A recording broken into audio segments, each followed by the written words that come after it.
Imagine a city so powerful, so wealthy, so advanced, that travelers called it the city of 1,001 churches.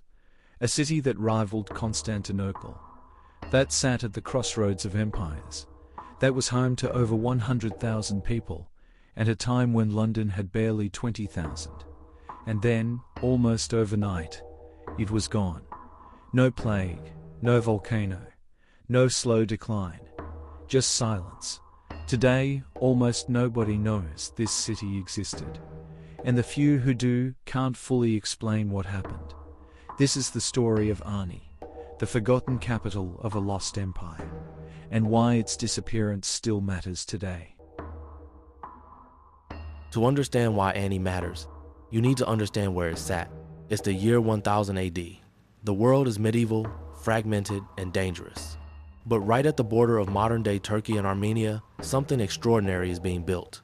Ani is the capital of the Bagratid Armenian kingdom, and it is booming. Merchants from China, Persia, Byzantium, and Arabia all pass through its gates. It sits directly on the Silk Road, the ancient internet of global trade. Its skyline is filled with domes and spires. Its streets are paved. It has running water at a time when most of Europe hadn't figured out basic sanitation. The Armenian king Gagik I is pouring money into it. Churches, palaces, fortresses. Ani isn't just a city, it's a statement. We are here. We are powerful. We matter. And for a while they were absolutely right. But here's the thing about being at the center of the world. Everyone wants a piece of it. In 1064, the Seljuk Sultan Alp Arslan marches on Ani with one of the largest armies the region had ever seen. The city's walls are legendary, thick, tall, seemingly impenetrable. The people of Ani had survived sieges before, but this time was different. After just 25 days, the walls were breached. What happened next is recorded by witnesses as nothing short of catastrophic. The population, hundreds of thousands of people, fled. Those who couldn't flee didn't survive. The city changed hands multiple times over the next 2 centuries. The Byzantines, the Georgians, the Mongols. Each time, Ani was fought over, damaged, and partially rebuilt. But every conquest took something from it. A church destroyed here, a palace looted there, merchants rerouting their caravans to safer cities. And then, the final blow nobody saw coming.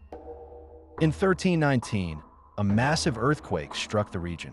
For a city that was already weakened, already half abandoned, it was the end. The remaining population left. Trade routes had already shifted. The new powers in the region had newer, shinier capitals to invest in. Nobody came back to rebuild Ani. And so one of the greatest cities in medieval history just stopped. Today, Ani sits right on the Turkish-Armenian border, a border so politically tense that for decades, researchers couldn't even access it properly. When you visit, and some travelers do make the journey, what you find is haunting. Massive cathedral walls still standing in the middle of nowhere. Intricate stone carvings being slowly swallowed by grass. A citadel overlooking a river gorge, completely empty. No tourists, no gift shops, no signs explaining what you're looking at. Just wind and ruins, and the ghost of a city that the world forgot. Here's what I want you to take away from Ani, because this is what the historical thread is all about. Ani didn't disappear because its people were weak or its civilization was inferior.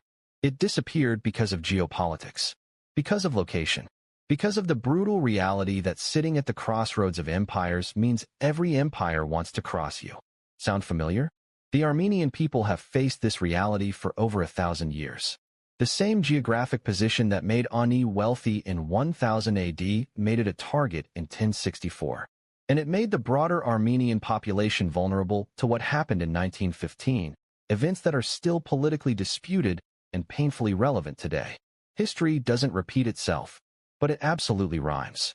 When you understand Ani, you understand why certain conflicts in the Middle East and Caucasus region never seem to fully resolve. You understand why small nations caught between great powers face impossible choices.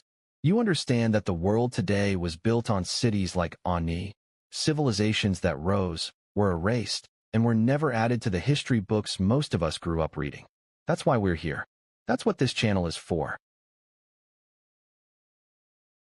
Ani still exists today. You can visit it if you can get a permit and navigate the border politics. But most people never will.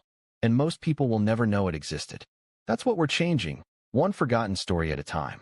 If this video made you see history differently, subscribe, because next week we're uncovering another story that your textbooks skipped entirely. I'll see you in the next thread.